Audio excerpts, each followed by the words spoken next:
had a lot. What's a lot? A lot was an idol, a false god, a piece of stone that was worshipped. And it was a female. Interestingly, Al-Uzza and Lat were females. And because the Arab knew the name Allah, and from the time of Ibrahim alayhi salam, they knew Baytullah, they knew Ismail alayhi salam, but they had invented ways of intermediaries, meaning that they were between them and Allah. Right? Today, this is the thing as well. When somebody goes to a qabr, a grave, and says, "Oh, Sahib al-Qabr, give me a child." And we tell them this is shirk. And now some people say, well, that's not shirk. But that's what the Quraysh did. That's what the Arab did. They did not deny the existence of Allah. This is a misconception. Even when we talk about somebody making dua to Ali radiyan, somebody says, well, at least they believe in Allah. But that's not it. Just saying I believe in Allah is not enough.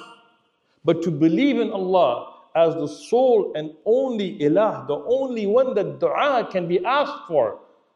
When we give the shahada, we don't just say, tu'minu billah, like you believe in Allah. No, we say, la ilaha illallah.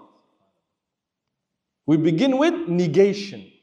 La ilaha. There is no Lat, there is no Uzza, there is no Pir Baba, there is no saint, there is no Pope, no Jesus give me a baby, no Ya Ali Madad, no, none of that. You have to say there is no ilah. What is ilah? The one that is made dua to. The one that is asked of.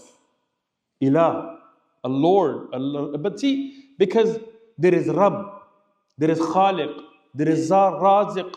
Allah has many beautiful sifat. Allah has many beautiful asma al-husna. Ilah is the one that you make dua, that you ask of. There is none we can ask. إِيَّاكَ نَعْبُدُ وَإِيَّاكَ نَسْتَعِينَ. So here what they would do is they would make dua to Lat. And they would say Lat is between us and Allah. It's not that they thought Lat was independently powerful. And they say now our imams control the kawn and all this, right? The same thing. They said Allah gave Lat that ability to be between. So Allah is too high for us to make dua to directly. So we make dua to Lat to ask of Allah. And Allah called them mushrikeen. Allah called them ya ayyuhal kafirun. So here these people, to protect Lat, because they were afraid that if Abraha attacks Taif, that Abraha, in his zeal to destroy the Kaaba, will also destroy the monument they had for Lat.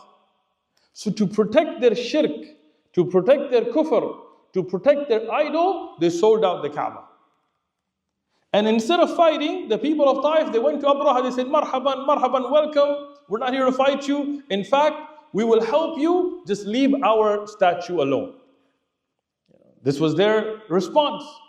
And Ibn Kathir and Al-Dhahabi and Ibn Sa'ad and everybody has this. You can look at across the board. They mention this, that there was a man named Abu Righal. Some people mention Raghal or Rughal, but the correct, as looking at the different manuscripts, Abu Righal. Ri with a kasra under the ra. Abu Righal was a sellout, and it's mentioned that his name is Zayd ibn Mukhallaf.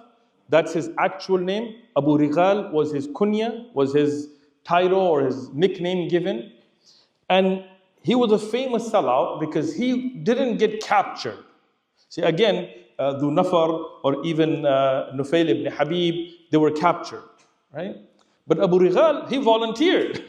He was like, I'm ready to go. I'm with you. I believe in your cause. He was a big sellout. Until today, the Arab mention Abu Righal as a traitor. Till today, in the poetry, when you want to disrespect somebody for betraying their people, they call him in the way of Abu Righal. In fact, there are still people today, I've seen it myself, if they really want to insult somebody, they say, Ya Aba Righal. They'll call you that to call you a sellout. So Abu Righal, he joined Abraha's army. Abraha left Taif because again, Abraha kept telling the Arabs, I have no issue with you. Like, I'm not here to fight the Arabs. Arabs have nothing for me. The Arab lands weren't fertile ground. He had Yemen, they had Habasha, they had all the power and money. They just wanted to destroy the Kaaba, to bring that source of income and revenue and respect to Yemen in a church instead of the Baytullah. So Abu Rigal now went with the army, and Abraha got to right next to Makkah. The place till today, we were with some of the scholars last time we were in Umrah, and we looked at the locations close to Arafah, where they showed that this is the place. According to historic narrations, we don't have a hadith saying it's this place, but according to historians, where he's camped out, where he stood. And when he was there, in his cruel manner, he started to take some of the resources of the people. So he found 200 camels. Some historians mention 100, but the more authentic narration is he found 200 camels that belonged to Abdul Muttalib. Abdul Muttalib, the grandfather of the Prophet sallallahu alaihi wasallam. And he seized them, because again, these are cruel people in times of war. So whatever resources they saw, they took them. And interestingly, this is the same year that the Prophet ﷺ was born. Again, when exactly was the Prophet ﷺ? Historians have difference of opinions and different of days. 10th of Rabiul Awwal and 12th of Rabiul Awwal and 9th and 8th, and some even said in Ramadan.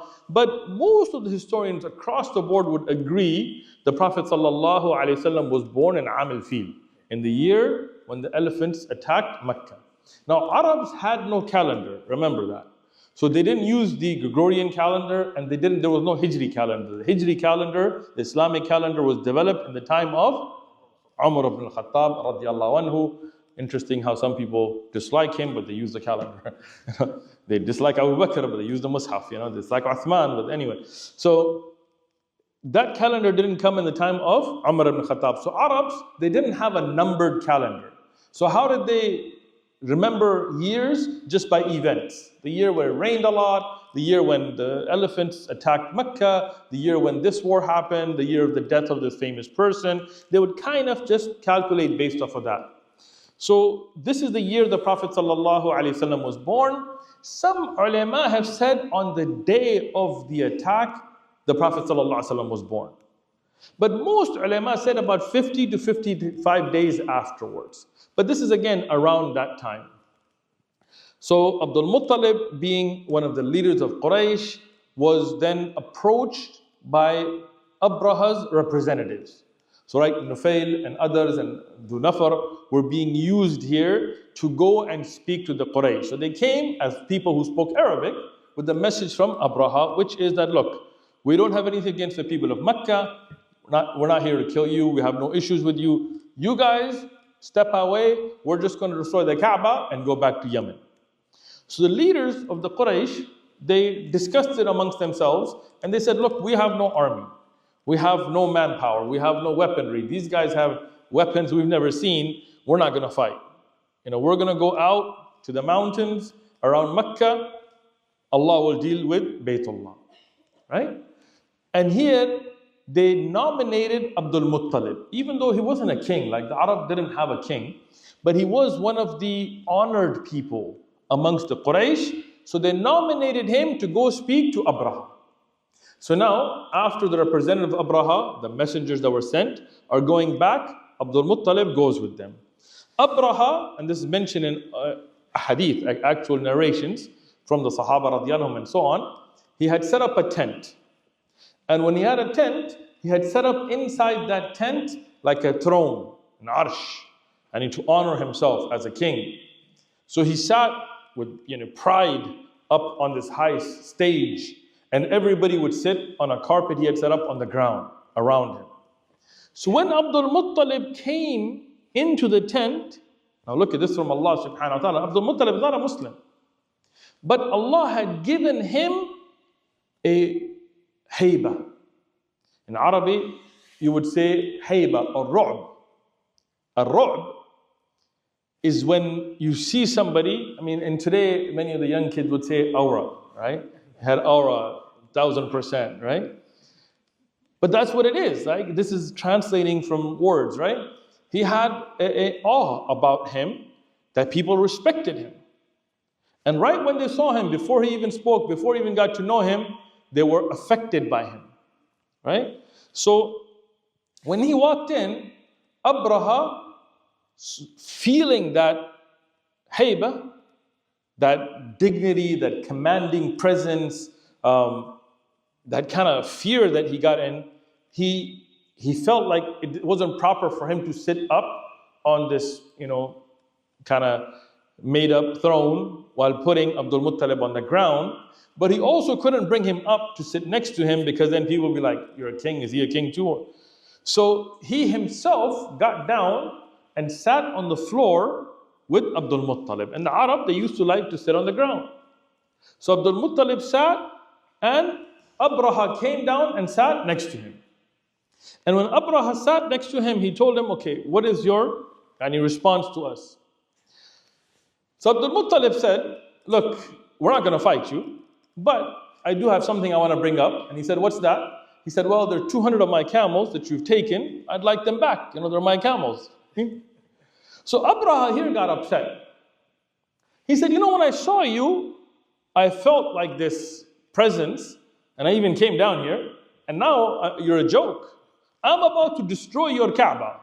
I'm about to destroy your holiest site that you respect, attack your city, wipe out this, Bayt, this house that you say is Baytullah, and you're worried about your camels? But here Abdul Muttalib said, Ana Rabbul Ibn walil Bayt Rabba. Beautiful statement, and this is recorded in hadith as well. Sahaba and others have recorded this statement, which is, he said, I am the owner of the camels. Meaning that this is my responsibility, the camels. Walil Bayt Rabba, and for the Baytullah there is a Rabb, there is Allah. Meaning Allah will take care of the Kaaba. And this yaqeen that they had even before Islam, because they had seen the miracles from the time of Ibrahim alayhi salatu wasalam.